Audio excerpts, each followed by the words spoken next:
बिस्मिल्लाहिर्रहमानिर्रहीम। मैं वलीद आज़म Cheema, advocate high court.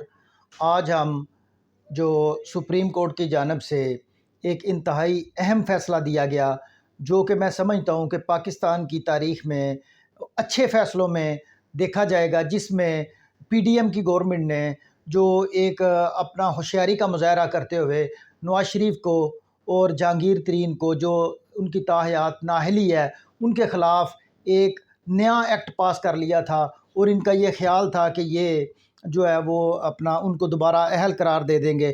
Supreme court ने review of judgments and order act को आइन से मुतसादम करार दे दिया और ये वाज़िया तौर पे अपने 88 सफ़ात के फ़ैसले में, फुल कोर्ट ने 88 सफ़ात के फ़ैसले में ये वाज़िया तौर पे कर दिया कि अगर सुप्रीम कोर्ट एक फ़ैसला कर दे और उसके ऊपर ऑलरेडी एक रिव्यू हो चुका हो तो उसको दोबारा रिव्यू नहीं किया जा सकता। और पार्लियामेंट अगर ऐसा कोई कानून बनाएगी तो वो एक तो आइन से मुतसादम है और दूसरे नंबर पे पार्लियामान को ये कतन इजाज़त नहीं दी जा सकती, ना ही उसके इख्तियार में है कि वो सुप्रीम कोर्ट के इख्तियारात को महदूद करे। अगर सुप्रीम कोर्ट इस फ़ैसले में ये भी कह दिया कि अगर ये इख्तियार दे दिया जाए पार्लियामेंट को और अगर इस एक्ट को कानूनी बना दिया जाए तो हज़ारों नहीं लाखों ऐसे नए केसेस जिनका फ़ैसला ऑलरेडी हो चुका है वो दोबारा से खुल जाएंगे और ये ना तो मुल्क के और ना ही अदलिया के जो है वो फेवर में ये बात जाती है।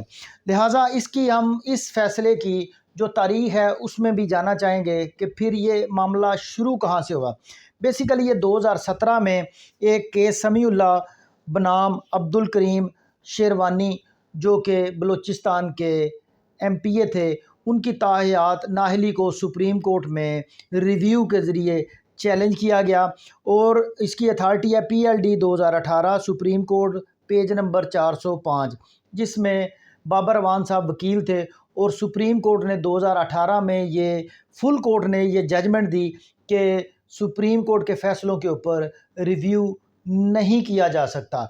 लिहाजा जब ये पीडीएम की गवर्नमेंट थी, इन्होंने पार्लियामेंट में एक नया एक्ट पास कर लिया और ये एक्ट जो है वो रिव्यू का जो मामला है वो आर्टिकल 188 में डील होता है। और आर्टिकल 88 इसके बारे में बड़ा क्लियर है कि जिस बात पे एक दफ़ा सुप्रीम कोर्ट फ़ैसला दे दे और रिव्यू कर ले, दोबारा उसमें रिव्यू दायर नहीं किया जा सकता। लेकिन इसके बावजूद, आइन में ये चीज़ मौजूद होने के बावजूद, पीडीएम की गवर्नमेंट ने एक कानून पास कर लिया। और जब कानून कोई पास किया जाता है और कानून उस आइन के में मौजूद हो तो उसको पहले आइन में तरमीम करना पड़ती है।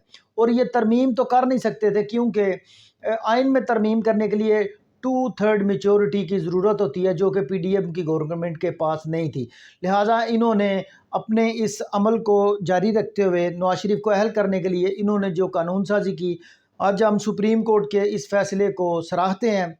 और हम सुप्रीम कोर्ट क्योंकि पूरे मुल्क के लोगों की वालदा और वालिद का किरदार अदा करती है और जब भी कहीं पर आइन की पामाली होती है, फंडामेंटल राइट्स लोगों से छीने जाते हैं, और सुप्रीम कोर्ट की बुनियादी ज़िम्मेदारी है कि अपने रहने वाले लोगों के फंडामेंटल राइट्स की प्रोटेक्शन करे। और मैं आइंदा भी सुप्रीम कोर्ट से ये उम्मीद रखता हूँ कि इस तरह के फ़ैसले करेंगे जिससे जो फंडामेंटल राइट्स, बुनियादी हकूक़ मुअत्तल हैं, उनको बहाल करेगी और का रूल ऑफ लॉ आएगा हमारे मुल्क में। और इंशाअल्लाह ताला हमारा मुल्क इस तरह के अच्छे फ़ैसलों से तरक्की करेगा। आज का यह हमारा यही मौजू था। बहुत शुक्रिया।